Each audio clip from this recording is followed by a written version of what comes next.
All right, everybody, we are live outside of Overdub Lane here, Durham, North Carolina. Here, let me see. Yeah, there's the door. I'm gonna kind of just chat for a minute. You can see I got my mask on before I go in the studio.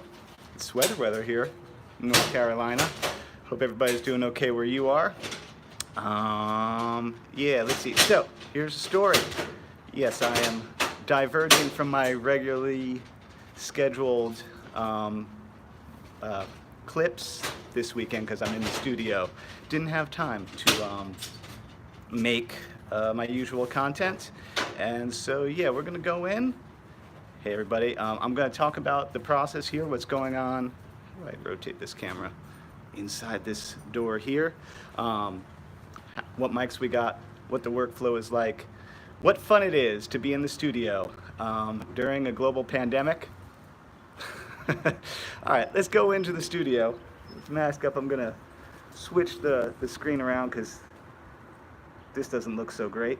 Switch it. There we go. There's the parking lot. And let's go in the studio, see what it looks like in here. All right, here's the setup. I hope everybody can hear me pretty well. What we got going on here, I had this interesting idea. So this is going to be this is an Eric Halligan solo EP. Not EP, actually. We're going to do a full record. I had this interesting concept of track it with acoustic guitar. So my buddy Daniel Fields is actually taking care of acoustic guitar duties. Let's go look at what Daniel's got. That's my guild I brought with me. Check this thing out, man. This is a guitar that Daniel's dad built. This thing sounds freaking amazing. So we've used that quite a bit this weekend. And then rotate. Come on. And then we got this guy down here, a little old Gibson that's got a really cool sound to it that's been really useful also. And so let's check this out. Mics. These are two, I think, what do we got here? Is this an old Neumann? Yep, we got an old, I believe it's a tube Neumann. Yeah, look at that down there. There's the power for it. And then this is a little old Altec. Just so you know, since we're talking about guitar stuff, I just rotate. What we have here is this mic right here is aimed, yeah, exactly, don't step on it, is aimed at the 12th fret or wherever the body meets the neck, which is a good spot. And then this tube mic, or this tube condenser over here, is aimed more at kind of the back side of the body to capture the wood off the top. So for you guitar friends out there, yeah, well, I don't have a hand free, but if Daniel is sitting this way, that's, yeah, or yeah, I guess that's how Tom has it. Tom's the engineer. We're going to talk to him in a second. But yeah, aim it where the body meets the neck.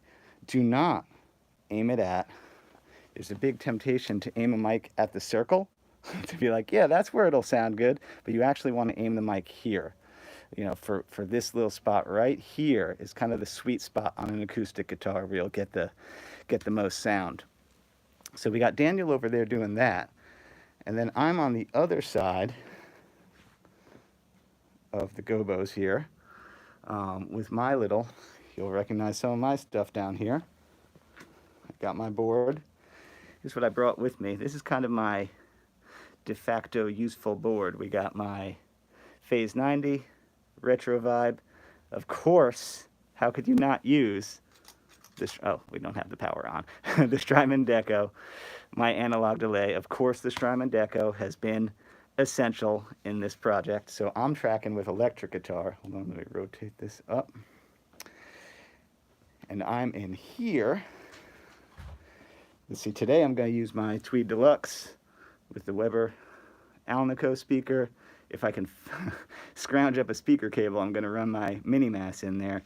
And this is why you go to a studio.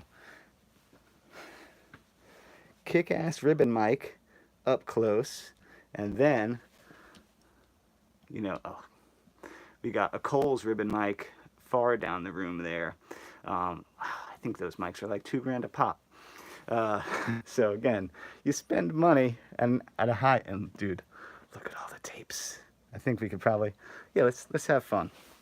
Again, I will answer questions, but I'm also just having fun kind of going through. We got some old Squirrel Nut Zippers Masters here, you know, Anybody else I can recognize? Yeah, that's the most famous name I can see here. Let's keep going. Let me not trip over anything. So I'm on this side with my electric in the other room. And then we got, yeah, Daniel on this side. I did yesterday. Rotate. This guy came in, you know, I brought my Tone Master. I used him about 3 tracks yesterday. And he kicked ass. Everybody was impressed with the quality of the Tone Master Reverb on record. I know that they are a divisive amp. People think that they're too expensive. Of course, what did I bring with me? The Telecaster. Oh, this thing. Yeah, this is the other one we've been using a lot. This old K that Daniel did some work on. Dude, this thing sounds amazing. So good. Again, I can't play and stream at the same time. And of course, Mustang did some work yesterday. Probably do some more work today with it. Now, yeah, and I got my scratch vocals here on a nice condenser. And yeah, that's what we're doing there. And I will answer questions in a minute. I'm just going to kind of walk through what's going on here. Then, this is why you spend a crap ton of money to go to a studio. Let's see if I can get a shot of this room. Yeah, we're going to talk about this crazy setup here. Look at all the options of things to use. But the main thing here is this right here. Drums. Drums, drums, drums are the coolest thing in the world. They're the hardest thing to record. Because a drum is essentially noise. It's pitched noise that you're trying to capture and make into something. We're going to talk about this amazing contraption here that we got going on. It works so well. But first, yeah. So you spend money in a studio so you can get big, thwappy drum sounds. And what we got here, my buddy Scott Carl, who you may know from Lost in the Trees, Dylan Fence, and every other band from North Carolina for the past 20 years, is doing a kick-ass job laying down the vibe of this project, which is going to be like a chill, Neil Young on the beach, J.J. Cale, Pink Floyd kind of thing. Whereas those of you who follow me, thank you, first of all. That's what I was going for this time around. Like, last thing I did was really big guitars, really, yeah, bombastic. And this time around, I'm gonna be like, yeah, let's chill it out. It's gonna be more layered. But dude, the mics, we got Sennheiser 421s, a mic on top, an SM7B on top, a Royer ribbon mic down there. Underneath, we got Electro Voice RE. Shoot, are those 120s? I forget what they're called. Inside close. The big thing, I better not bump into it. Okay, we got Neumann overhead and another Neumann overhead. Again, equal distant from the snare. And then this is a Beatles trick. Look up there. We got one Coles ribbon mic way up high. That's like old school Beatles style. Would use one of those. So we got one of those. And then the extra secrets, well, there's so many. Tom's smart with drums. He's getting killer sounds. We got more Neumanns far away. There's another one over there to get more of the room sound. Because, yeah, you put compressor on the room sound. Booyah. That's awesome. And then, let's see if I can do this without bumping into anything. The kick tone, and look at, hold on, shoot. Oh no, my gobo is going crazy. Rotate. Look at this thing. So, yeah, we got a nice big ribbon in like what we would call a kick tunnel. And that bass drum head is hilarious for this purpose. Which, yeah, this is a cool trick. I remember Jeremy from Apollo Sunshine, he would do this trick to like really get a focused, like thwomp when you hit that kick. That is killer. Because what we're going for is, yeah, since we're going for Neil Young, we're kind of, Tom was like, let's evolve the harvest sound. And so we're like going for that kind of sound, but then let me rotate around. He's like, we're gonna make sure that we got highs in there. We're not going for just boxy, thwappy. We're getting like thumpy thumpy. So yeah, that's all we're tracking with. No bass, believe it or not. I'm gonna overdub the bass myself later, which was Tom's idea. He was like, that way, you know, you can think of the bass as a, well, here, I'll rotate around and talk to you. Even though I got a mask on, it looks stupid, but you know. Okay, so look at my cute mask. Okay, the idea was, if I overdub the bass later, you can kind of really McCartney it out and really have it kind of work around the song. And then the other thing is, for those of you who've been in a recording studio, you know how hard it is for the bass player to hear themselves in headphones. It just doesn't come through very well. So it's always the person who's complaining the most in the session. And so we're like, well, why don't we just snip that person out? So let's flip back around to here. Okay. So we're going to go in here and we're going to look at another reason. There's Tom firing away emails. Say hi to all the YouTube subscribers. This is another reason why you go to a studio. I was talking with Tom yesterday that, you know, this is a $500,000 room. You don't have this stuff at home. You know, you can do great work at home. We did use the Space Echo a little yesterday until, did it break or was it just making a lot of noise? No, the erase head stopped working. Yeah, so we were like, yay, Space Echo. And then, never mind, turn it off. Yeah, so that is a, we were having a great time with it for a couple of minutes there. Now, I will scroll back through and answer any questions you have about recording, etc. Obviously, this is a little bit different than recording at home. Let me see. Let me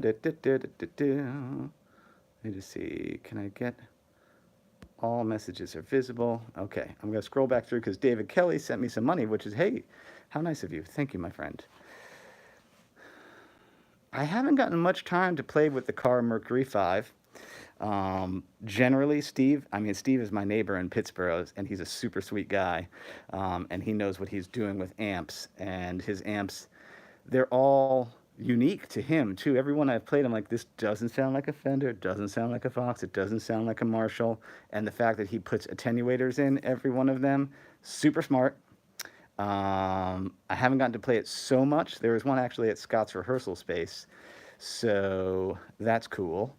And then, I guess I'll go outside if I want to take off my mask, because yeah, we're being very safe here in the studio. I don't want to, you know, God forbid I'm a carrier, asymptomatic, etc. I don't want to get anybody else sick, and everybody is doing the same thing.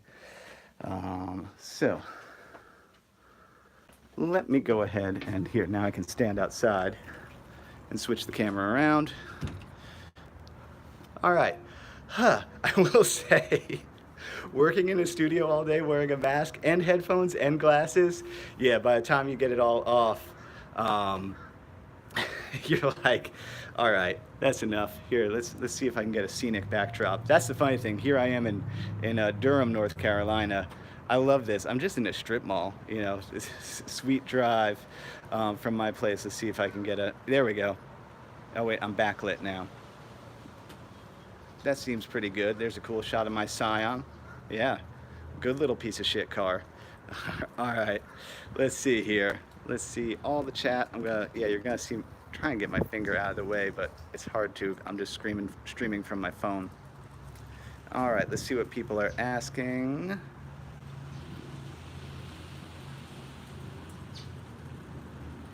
The studio is in Durham.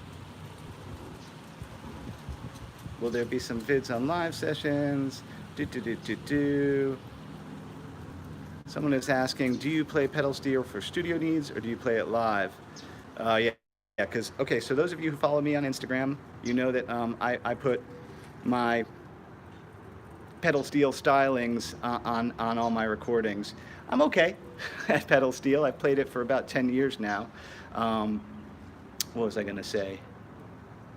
I'm good enough to pass live, but like a lot of things with music, I like a lot of different kinds of music, but never enough to go all the way down the rabbit hole of a specific thing. I'm always a little bit like, hold on, oh, my camera's moving. I'm always like, oh, that's interesting. Let me like work with that a little bit. Yep, Brian knows Scott Carl. Yep. So for me, pedal steel, I've done gigs on it, and I think one of the coolest gigs I got to do is the first Mount Moriah record. I got to be on that. And like I barely knew how to play pedal steel when they called me up, but you fake it till you make it kind of thing. Yeah, oh, people are asking about Archers of Loaf, which is basically the reason I live where I live. As a teenager in New Jersey, that was it, man. Growing up listening to Archers, going to see them in New York, because I was like, oh, what's this Chapel Hill place people talk about? And so yeah, yeah, they were a big draw to have me come down here. Let me see if I can grab some other ones. Sorry about my finger on screen. I'm trying to not have it do that. Yes, this will be up on my site. And let's see. Anybody else asking any good questions?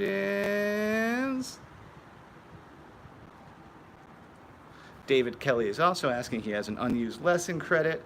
Yeah, just yeah, go through the website, hit up the admin account. By the way, hi everybody, I'm Eric Haugen. This is my live stream from the studio. And yeah, my website, www.erichaugenguitar.com. I'm on Patreon, I'm on Instagram. I don't do Twitter, I don't do Facebook. I feel like that's enough. Oh, this is a kind of fun shot, actually. Nice colors. Yeah, I think that's really, unless anybody has any prescient questions about recording, I'm going to get back to work because I am paying for this. Okay, so Stephen is asking a question. We're playing around. Stephen is asking, are we recording drums first? Are we using a click? We're trying to not use a click, you know, because I picked all people who I really love and I really trust their musicianship and I've worked with. Especially Scott is he's a super awesome guy in general, and he's super laid back, and all these songs are laid back, so I knew it would be the right call. That being said, well, I think the process has been we do about three or four takes without a click, and we're like almost there, and we're like, well, let's throw a click on and see if that works better. Some of them, it turns out that yay, click is good, and we can play to that. Or no, it's not working, it's too tight. Again, me, Daniel, and Scott, because this is, you know, I'm not a typical lead singer, or I'm a sideman first, so I'm coming at it from that angle of orchestration, arrangement, and so all of us are really comfortable playing to a click and kind of pushing against it, falling back towards it, etc. So it doesn't actually mess us up too much. I know that some people, it will. Wait, maybe if I get like a minor threat shot going on here while I'm just gonna have a seat while basically waiting for the other guys to show up. Does anybody else have any other questions for Furry Eric with my Bob Dylan Jufro outside the recording studio in Sweatherweather, North Carolina? Let's see if anybody else has. Alexander is saying a sideman first would be a good LP title. I have a couple of titles in mind. I'm going to keep those secret. I share a little more, by the way, on Instagram. You can get a little, if you're like really curious about my life. I kind of, yeah, where else I go is going to be, yeah, is going to be on there. Let's see, wait, can I get the gobo really low? Get the, yeah, rough. Looking rough out here, yeah.